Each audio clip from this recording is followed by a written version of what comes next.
दिन भ्रष्टाचार का ये ट्विन टावर ध्वस्त हो जाएगा, यानी डेमोलिश हो जाएगा। इसकी तैयारियां पूरी हो चुकी है। 3,500 किलो बारूद इसमें भर दिए गए हैं। दोनों ही टावरों के लिफ्ट खोल दिए गए हैं, बिजली का कनेक्शन काट दिया गया है। और उस दिन, जिस दिन डेमोलिशन होगा, रविवार के दिन, उस दिन एक्सप्रेसवे को भी बंद कर दिया जाएगा। देखिए हमारी ये एक्सक्लूसिव रिपोर्ट।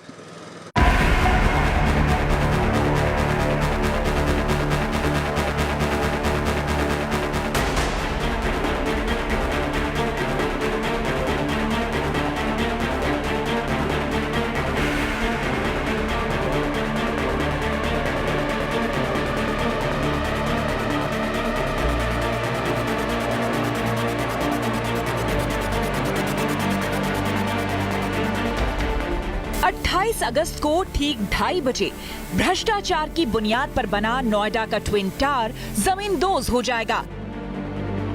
इसे ध्वस्त करने के लिए 9,640 होल किए गए हैं, जिसमें 3,500 किलो बारूद भरा गया है और कुल 12 से 13 सेकंड के बीच ये इमारत जमींदोज हो जाएगी। कितने बजे सर एग्जैक्ट आप 28 तारीख को पहला बटन दबाएंगे? एक ही बटन दबना है और वो 2:30 बजे दबेगा। 2:30 बजे। और कितनी देर में ये बिल्डिंग जमींदोज हो जाएगी? 7 सेकंड बारूद को जलने के लिए और उसके बाद 4 से 5 सेकंड बिल्डिंग को गिरने के लिए। So total process is say about 12 to 13 seconds. कहने सुनने में ये बात आसान लगती है, मगर सच ये है कि भारत की जमीन पर ऐसा ना पहले हुआ, ना शायद ऐसा कभी दोबारा होगा। आपने पहली बार सुना होगा कि इतनी ऊंची इमारत को डेमोलिश किया जा रहा है यहाँ पर। सबसे पहले जब आपने सुना, आपके मन में क्या किसी तरह का डर, कोई खौफ? हाँ, मतलब जब ऐसा सुना था तो सबसे पहले अच्छी फीलिंग आई थी कि चलो अब रोशनी आएगी, फाइनली हवा आएगी, एवरीथिंग। क्योंकि अब तक 6 साल से रोशनी, हवा नहीं आती थी टावर में, विंटर्स में। टावर की वजह से बिल्कुल ब्लॉक हो गया। राइट। इसकी वजह से नहीं आती थी बिल्कुल हवा, रोशनी। एज ए रेसिडेंट जो आप लोग बगल में रहते हैं, आप लोगों को दिक्कतें क्या क्या आ रही थी इस टावर की वजह से? इस टावर की वजह से पहली बात धूप नहीं आती है बिल्कुल, है ना। और ठंड में बच्चों को या बूढ़ों को बिल्कुल धूप की ज़रूरत होती है, तो 0% धूप आती है। तो ये टावर हमेशा विदाउट सनलाइट रहता है, तो एक तो ये प्रॉब्लम था, है ना। और दूसरी बात है कि सबसे बड़ी बात है कि भ्रष्टाचार का एक बड़ा मुँह पे तमाचा है ये, तो ये बहुत ज़रूरी था। इसलिए दिन में कई बार इस प्रोजेक्ट से जुड़े लोग इंतजामों का मुआयना कर रहे हैं। केवल final checking is going on. एक मंजिला सीढ़ी से चढ़ के, लिफ्ट भी डिसमेंटल हो चुकी है, सीढ़ी से चढ़ के 32 मंजिले तक जाना है। इंडिविजुअली एक होल चेक करना है और नीचे आना है। 20 मिनट 32 माले तक चढ़ने में लगता है और कम से कम दिन में 4 से 5 बार ऊपर नीचे करना पड़ता है। एडिफिस के प्रोजेक्ट मैनेजर मयूर मेहता इसे लेकर बेहद सहज हैं।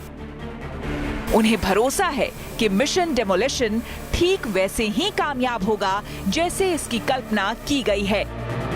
जो प्रोजेक्ट की टीम है वो, आप ये देखिए, ये 32 मंजिले की इमारत को दिन में 4 बार वो सीढ़ियों से चढ़ के ऊपर जाते हैं, नीचे की तरफ उतरते हैं। यानी चूंकि लिफ्ट भी डिसमेंटल कर दी गई है, इसलिए ये कवायद लगातार जारी है और ये रविवार तक 2:30 बजे तक ये जारी रहेगी। लेकिन ये काम इतना बड़ा है कि पूरा सरकारी अमला बार बार व्यवस्थाओं को चाक चौबंद करने में लगा हुआ है। आज प्रशासन की ओर से इसका फाइनल सर्वे कर लिया गया। 28 तारीख को 2:30 बजे ब्लास्ट किया जाएगा। लगभग 10 से 12 सेकंड्स में दोनों टावर डिमोलिश हो जाएंगी।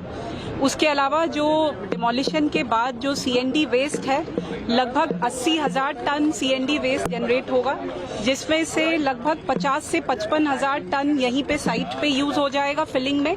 बाकी जो है वो सीएनडी प्लांट पे उसको ब्रेक करने के बाद प्रोसेसिंग के लिए जाएगा। अब आपको बताते हैं कि आसपास की सोसाइटीज में रहने वाले लोगों के लिए क्या गाइडलाइंस तैयार की गई हैं। उनके लिए D-Day कैसा होगा। तो सुबह 7 बजे एमरल्ड कोर्ट के निवासी सोसाइटी खाली कर देंगे। सुबह 7:10 पर सिक्योरिटी टीम पूरी बिल्डिंग का मुआयना करेगी। सुबह 7:20 पर पूरी बिल्डिंग की बिजली काट दी जाएगी। सुबह 7:30 बजे लिफ्ट बंद कर दिए जाएंगे। और पानी की सप्लाई बंद कर दी जाएगी। शाम 4:30 बजे लिफ्ट दोबारा चलनी शुरू होगी। शाम 5 बजे तक पानी और बिजली की सप्लाई शुरू कर दी जाएगी। अगर सब कुछ ठीक रहा तो इसके बाद यहाँ के निवासी अपने अपने घर लौट आएंगे। दोनों टावर्स जो सुपरटेक में इस एरिया में 2 ग्रुप हाउसिंग सोसाइटीज आसपास में रहती हैं। पहली यही सुपरटेक एमरल्ड कोर्ट है, दूसरी जो है ATS है। दोनों में मिला के अराउंड 1400 फ्लैट्स है। 1400 फ्लैट्स में लगभग 7 से लेके 8,000 रेजिडेंट्स और उनका स्टाफ है। उनको संडे को सुबह 7 बजे तक खाली करा दिया जाएगा और ब्लास्ट होने के बाद एक बार साइट का विजिट एजेंसीज द्वारा करने के बाद उनको वापस आने के लिए यहाँ पे ग्रीन सिग्नल दे दिया जाएगा। ये ठीक है कि शाम तक लौटने की इजाजत दे दी जाएगी, लेकिन धूल और धुएं के गुबार में शायद ही कोई उस दिन लौटे। इस मिशन को काम देने वाली टीम के लिए ये एक बड़ी चुनौती है और आसपास रहने वाले लोगों के लिए बड़ी परेशानी भी।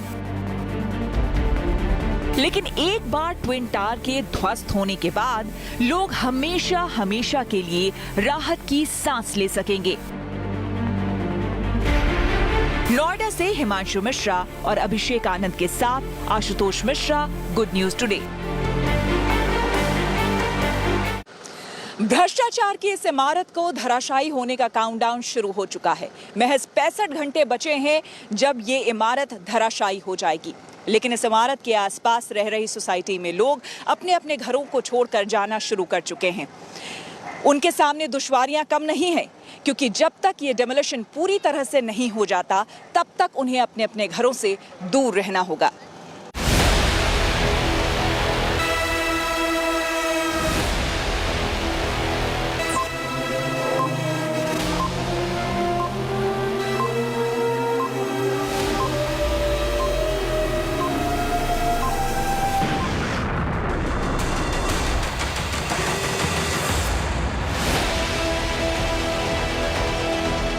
टावर को ध्वस्त करने का काउंटडाउन शुरू हो चुका है और रविवार को दोपहर 2:30 बजे दोनों टावर जमींदोज कर दिए जाएंगे।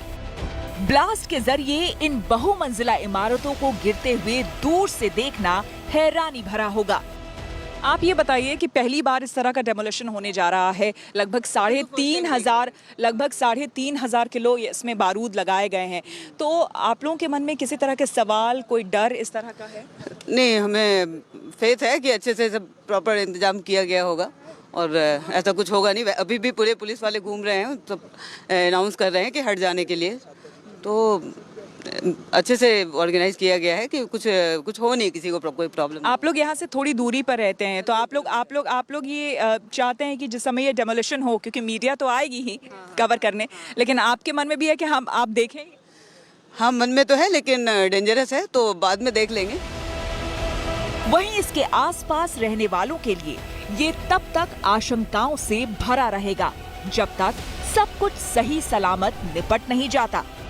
जाहिर है ट्विन टावर के पास बनी एमरल्ड और ATS सोसाइटी में रहने वालों के लिए रविवार का दिन दिल की धड़कनें बढ़ाने वाला होगा। तो आप लोगों को क्या टाइमलाइन दी गई है, कब तक मकान खाली करना है? तो हमारा एक पूरा प्रोटोकॉल है कि बहुत सारे सेट ऑफ गाइडलाइंस दिए गए हैं जो रेजिडेंट्स को फॉलो करने हैं। उसमें 7 बजे कंप्लीट इवैक्यूएशन है फॉर रेजिडेंट्स। उसके बाद जो मेंटेनेंस स्टाफ है वो सारी सर्विसेज को ऑफ करेगा and then the maintenance staff will leave. इसी वजह से ट्विन टावर के करीब इन सोसाइटीज में रहने वाले करीब 7,000 लोगों को 28 अगस्त की सुबह 7 बजे सोसाइटी छोड़ने के निर्देश दिए गए हैं। इन सोसाइटीज की बिजली, पानी सुबह ही बंद कर दी जाएगी और सभी को गैस बंद करके घर से बाहर जाने की सलाह दी गई है। पहले रेजिडेंट्स निकलेंगे, उसके बाद गार्ड्स पूरा चेक करेंगे कि कोई पीछे रह तो नहीं गया। हमने डिक्लेरेशन फॉर्म्स दिए कि रेजिडेंट्स जाते समय उसे अपने डोर पे स्टिक करके जाएंगे कि हम अब यहाँ कोई नहीं है। उसके बाद गार्ड्स जाएंगे, उसको चेक करेंगे। So it's a whole protocol. Demolition के दिन जहां कई परिवार अपने रिश्तेदारों के घर जा रहे हैं, तो वहीं पास ही मौजूद पूर्वांचल सिल्वर सिटी और पार्श्वनाथ प्रेस्टीज जैसी सोसाइटीज ने अपने कम्युनिटी हॉल्स में इन लोगों के लिए अस्थायी शेल्टर भी बनाए हैं। ब्लास्ट के दौरान यहां आकर रुकने वाले लोगों को किसी तरह की दिक्कत ना हो, इसके लिए इन कम्युनिटी हॉल्स में खास इंतजाम किए गए हैं। ट्विन टावर ब्लास्ट के दौरान एमरल्ड कोर्ट के लोगों के रहने के लिए पास की ही सोसाइटी के लोगों ने मदद की है। इस वक्त हम लोग पार्सनाथ प्रेस्टीज में हैं। आप देख रहे हैं नया एसी आकर के रखा हुआ है। ये उनका कम्युनिटी हॉल है और कम्युनिटी हॉल के सारे कमरे, 7 कमरे हैं, इसमें 3 फ्लोर नीचे हैं, बेसमेंट में 2 हैं और ऊपर 1 है। ये सारे कमरे उनके लिए बुक हैं। 150 से ज़्यादा की कैपेसिटी है क्योंकि बाहर टेंट भी लग रहा है। ये सारे कमरों में आप देख रहे हैं चेयर्स लगनी शुरू हो गई हैं, एसी भी लगने का काम शुरू हो गया है। 150 लोग सुबह 7 बजे से ही यहाँ पर आकर के पूरे जब तक ब्लास्ट की कार्रवाई ख़त्म नहीं हो जाती है तब तक यहाँ रुके रहेंगे। एडिशनल जो स्पेस है उसको भी टेंट लगा करके क्रिएट किया जा रहा है। स्विमिंग पूल को ढकने की भी व्यवस्था कर दी गई है।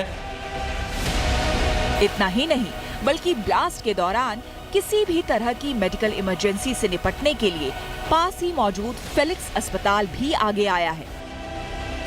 फेलिक्स अस्पताल ने ट्विन टावर्स के आसपास की इमारतों में पहले से मौजूद मरीजों को अपने यहाँ शिफ्ट करने का इंतजाम किया है। इसके साथ ही ब्लास्ट के दौरान पेश आने वाली किसी भी मेडिकल इमरजेंसी से निपटने के लिए अपने यहाँ एक 50 बेड का वार्ड तैयार रखने का भी इंतजाम किया है। ट्विन टावर जो ध्वस्त हो रहे हैं उसकी वजह से अगर कोई मेडिकल इमरजेंसी क्रिएट होती है तो उसके लिए फिलिक्स हॉस्पिटल पूर्ण रूप से तत्पर है। जितने मरीज ऑलरेडी वहां पे हैं जिनको नर्सिंग की मेडिकल केयर की जरूरत है उनको हम पहले से ही शिफ्ट कर रहे हैं। ऐसे मरीज की संख्या 10 से 15 के बीच में जिनको हम ट्विन टावर ध्वस्त करने से पहले ही 2 दिन पहले ही फिलिक्स हॉस्पिटल में शिफ्ट कर देंगे। उनको जब तक रखा जाएगा, जब तक मेडिकल ट्रीटमेंट या नर्सिंग केयर दी जाएगी, जब तक वो पूरा फिट नहीं हो जाते या जब तक वहां पर रहने की स्थिति ठीक नहीं होती। दूसरा, अगर कोई मेडिकल इमरजेंसी होती है तो हमारे जो एम्बुलेंसेस हैं, हमारा जो नर्सिंग स्टाफ है, इमरजेंसी स्टाफ है, डॉक्टर्स हैं, पैरामेडिकल स्टाफ है, ईएमटीज हैं, वो पूरा तत्पर रहेंगे, तैयार रहेंगे, हाई अलर्ट पे रहेंगे उस समय किसी भी समस्या को, किसी भी दुर्घटना को मैनेज करने के लिए। इस वार्ड में रूटीन ट्रीटमेंट से लेकर चोट में घायल हुए लोगों के इलाज तक के लिए सभी मुकम्मल इंतजाम किए गए हैं। लेकिन सवाल ये भी है कि लोग तो अपने घरों से बाहर निकल जाएंगे, उनके रहने, खाने पीने और इलाज का भी प्रबंध किया गया है। लेकिन क्या किसी ने सोचा है कि उनके साथ या फिर गलियों में रहने वाले जानवरों का क्या होगा? 28 अगस्त दोपहर 2:30 बजे सुपरटेक ट्विन टावर गिराए जाएंगे। तमाम सारे लोग 27 की शाम या 28 की सुबह 7 बजे तक घर खाली कर चुके होंगे। लेकिन इन लोगों के साथ किसी ने सोचा भी नहीं होगा कि यहाँ सड़कों पर उन आवारा कुत्तों का क्या होगा, उन आवारा पशुओं का क्या होगा। बहुत सारे इस सोसाइटी में एनिमल लवर रहते हैं, स्ट्रीट डॉग को खाना खिलाते हैं। और आज मैं जो तस्वीर देख रहा हूँ ये इंसानियत की मिसाल है। ये तमाम सारे street dog emerald court society और एटीएस के आसपास घूमते थे और इसी सोसाइटी के रहने वाले लोग उनको खाना खिलाते थे। अब जब लोग यहाँ से छोड़कर जा रहे हैं तो कहीं उनकी जान को खतरा ना हो, ये तमाम रेसिडेंट सामने आए, आपस में बातचीत की, एनजीओ को खबर दी, अस्पतालों से गाड़ियां बुलवाई और अब उन स्ट्रीट डॉग को पकड़ के यहाँ से ले जाया जा रहा है। इन तमाम तैयारियों के अलावा एडिफिस इंजीनियरिंग ने टावर्स के विध्वंस से होने वाले किसी भी नुकसान को कवर करने के लिए 100 करोड़ रुपए का बीमा भी करवाया है। लेकिन इन सब के बावजूद सुपरटेक ट्विन टावर्स के आसपास रहने वाले लोगों को उन पलों का इंतजार है जब धमाके और धूल का गुबार छटेगा और रविवार की शाम को वो अपने घर वापस लौट सकेंगे। नोएडा से मनीष चौरसिया, हिमांशु मिश्रा और अभिषेक आनंद के साथ Ashutosh Mishra, good news today.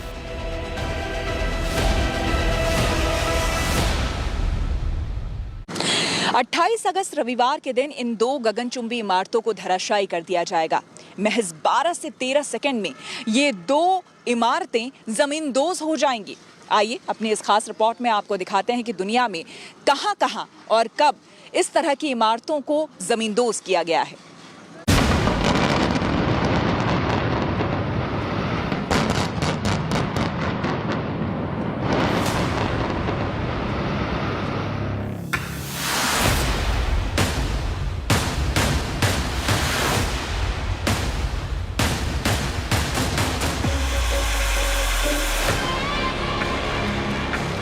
Noida की ट्विन टावर बिल्डिंग को जमींदोज करने का जिम्मा जिस कंपनी को दिया गया है उसने हिंदुस्तान में इससे मिलता जुलता एक प्रोजेक्ट पूरा किया था और वो प्रोजेक्ट केरल का था।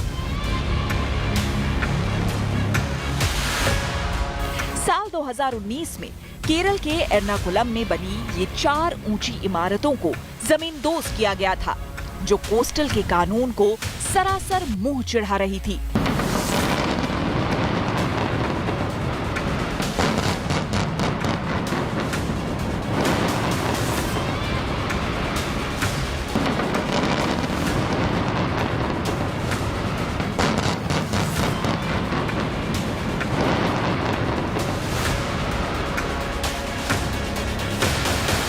उससे भी 2 साल पहले 12 जनवरी को मारादू में 4 अपार्टमेंट कॉम्प्लेक्स को धराशायी किया गया था। केरल के ही कायालोरम में H20 Holy Faith Alfa Serene Jains Coral Cove को धराशायी किया गया था, जो सिर्फ 12 सेकेंड में जमींदोज हो गया था।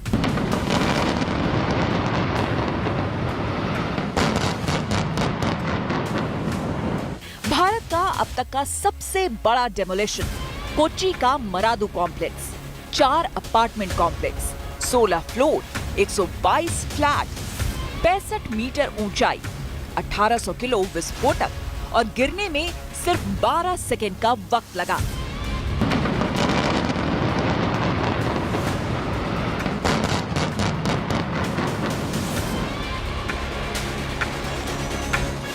और अब कोच्चि में गिराई गई उस बिल्डिंग के करीब 3 साल बाद एर्नाकुलम से करीब 3500 किलोमीटर दूर नोएडा की सुपरटेक ट्विन टावर अब अपने गिरने का इंतजार कर रही है।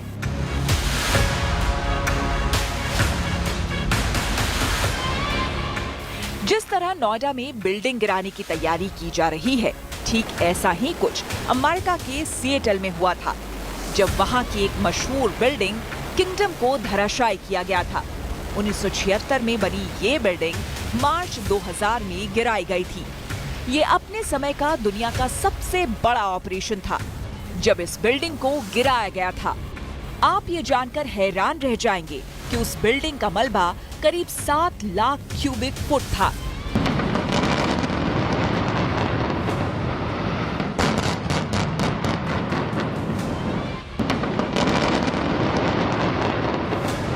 जर्मनी के फ्रैंकफर्ट में 381 फुट ऊंची बिल्डिंग 1972 में बनकर तैयार हुई थी, जिसका नाम था एफी टावर। उस बिल्डिंग को भी साल 2014 में बारूद से धराशायी किया गया था।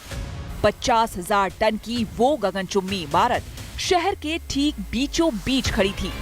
उसको जब जमींदोज किया गया था तो उसे देखने के लिए करीब 10,000 लोगों का मजमा इकट्ठा हो गया था, और जब वो बिल्डिंग गिरी तो करीब 20 फुट ऊंचा मलबे का ढेर लग गया था।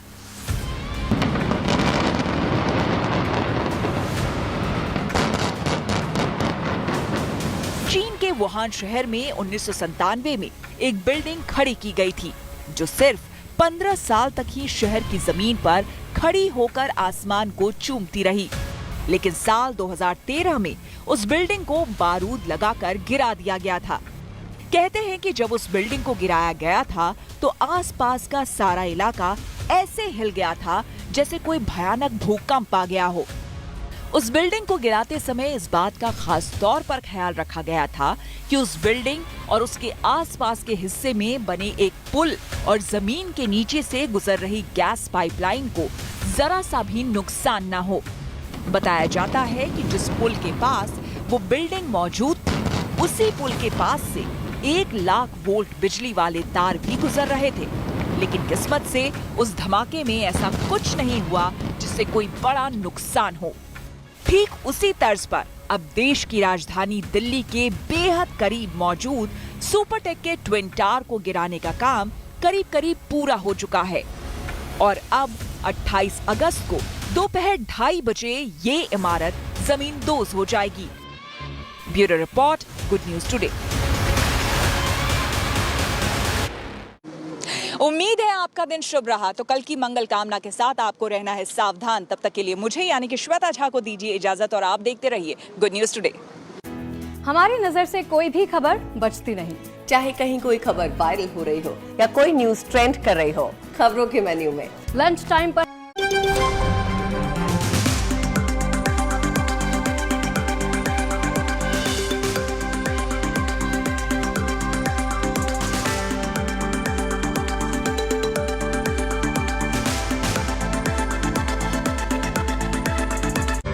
प्रेजेंटेड बाय पेट सफा आयुर्वेदिक चूर्ण। पेट सफा हर रोग दफा। मुझे तकरीबन 21 साल हो गए पत्रकारिता करते। खबरों को समझना और उनको समझाना मुझे बहुत अच्छा लगता है। तो कुछ ऐसी खबरें क्या है महिलाओं से बृहस्पति का संबंध? कब बृहस्पति महिलाओं के विवाह में दिक्कतें पैदा करता है और कब बृहस्पति उनके वैवाहिक जीवन में समस्याएं बढ़ा देता है? जानिए क्या है महिलाओं का बृहस्पति कनेक्शन मेरे साथ गुड लक टुडे में, सिर्फ गुड न्यूज टुडे पर।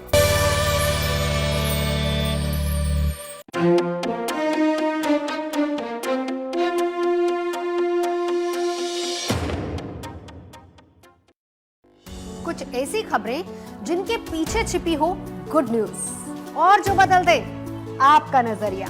हम लेकर आएंगे ऐसी खबरें, अच्छी खबर, सच्ची खबर, हर रोज रात 8 बजे GNT पर।